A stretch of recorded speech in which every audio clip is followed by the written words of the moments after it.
Now it became the centre of a national movement for personal transformation, the human potential movement.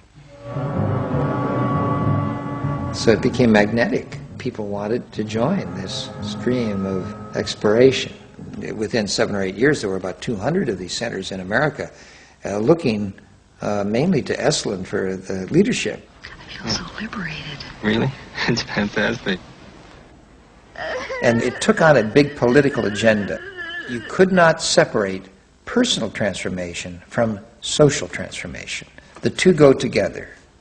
As the movement grew, the leaders of Esalen decided to try and use their techniques to solve social problems. They began with racism. They organised an encounter group for white and black radicals. Both groups would be encouraged to express their inner racist feelings which had been instilled in them by society.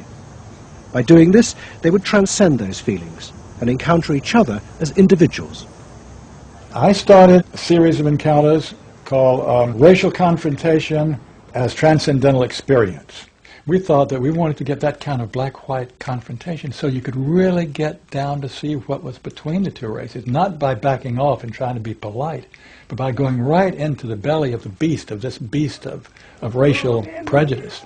And these were extremely dramatic. These were the toughest workshops ever convened at Esalen Institute. I'm looking at you, Whitey. You got clothes on. You got shoes on. You're so sure looking at me, huh? You got the goddamn police in the neighborhood.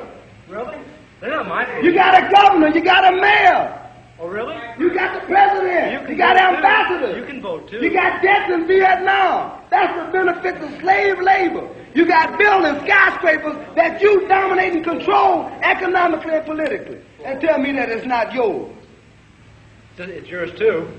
Then the blacks all got together and attacked the whites. And they just let us have it. What they call it was peeping somebody. Peeping somebody means peeping into their secrets, into their phoniness, and so forth. Like the white liberal. Oh, they really got onto the white liberal, you know. So don't give me no shit about I'm free. You're a goddamn liar, you white pink son of a bitch, you. Yeah, I want to know what you came down here for. You want a black buck, huh? Yeah. You looking for a stud? Huh? Well, what did you come here for? You're sitting there with your legs all gap wide open showing your drawers. Now what did you come here for? The black-white encounter groups were a disaster. The black radicals saw it as an insidious attempt to destroy their power. By trying to turn them into liberated individuals, Esalen was removing the one thing that gave them power and confidence in their struggle against racism, their collective identity as blacks. For my reason. For your reason. Now dig this. Your reason for being here is different from my reason.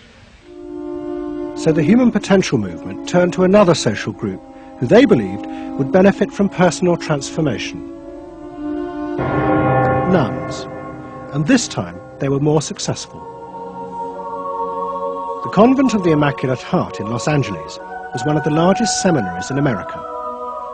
A group of radical psychotherapists approached the convent.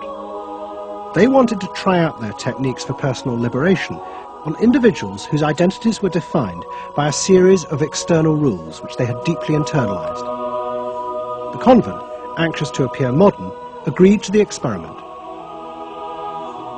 And we did weekend encounter workshops for several hundred Immaculate Heart nuns. Nuns who were reserved, and they tended to be more reserved than other normal people, were told, don't be so reserved, let it all out. You're a good person. You can afford to be who you really are. You don't need to play the role of a nun. You don't need to keep downcast eyes. And prudence is an oversold virtue. You're trying to assert yourself, trying to find out who you are, who you're becoming. At the same time, you're trying to live a life of dedication, of service, and you're trying to make all these things fit into who you are, and you're just, you know, it's such a turmoil at times that you just blow a gasket and do silly, crazy things, you know. Running around the orchard and stealing oranges and taking Cokes out of the refrigerator and crazy things. I felt like I was being a hypocrite, and I wanted people to respect me for what I was, not for what I was wearing, and so I'm glad for the change. You feel frightened, but you'll go on. Oh, yeah, I'm scared to death, but it's worth it. The experiment began to transform the convent. The nuns voted to discard their habits in favor of ordinary clothes. But the psychotherapists found they had awoken other forces. Solid. One of the things we unleashed was sexual energy. The kind of thing that the church had been very good at restraining was no longer to be restrained. One sister who was a member of the community, she got the idea that she could be freer than she had been before, and she seduced one of her classmates and then seduced the mistress of novices, who was an older woman, very reserved, and her program of freeing this older woman was sexual. She drove her to the store, and when they drove back and drove into the garage, she leaned over and gave her a big kiss on the lips. And thereafter, sister, who had perhaps never been kissed before, was ready for more. The effect of the experiment on the convent was cataclysmic. Within a year, 300 nuns, more than half the convent, petitioned the Vatican to be released from their vows.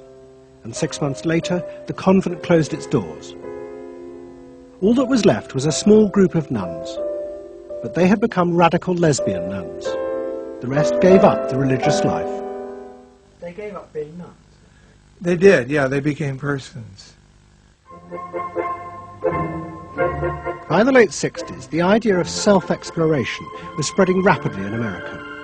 Encounter groups became the center of what was seen as a radical alternative culture based on the development of the self, free of a corrupt capitalist culture.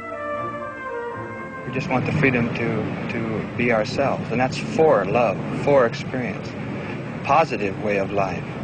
We don't say that you're wrong. We just want to be free to be what we want to be, or what we find ourselves to be, as we continue to search ourselves.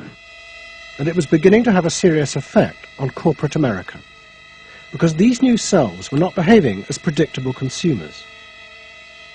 The life insurance industry in particular was concerned that fewer and fewer college students were buying life insurance when they left university. They asked Daniel Yankelovich, America's leading market researcher, to investigate. He had studied psychoanalysis.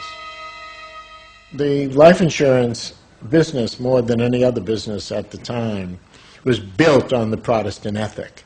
You only bought life insurance if you were a person who sacrificed for the future.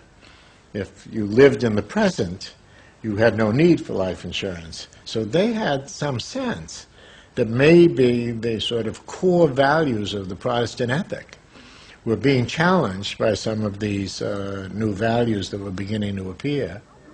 And I was really astonished at what I found.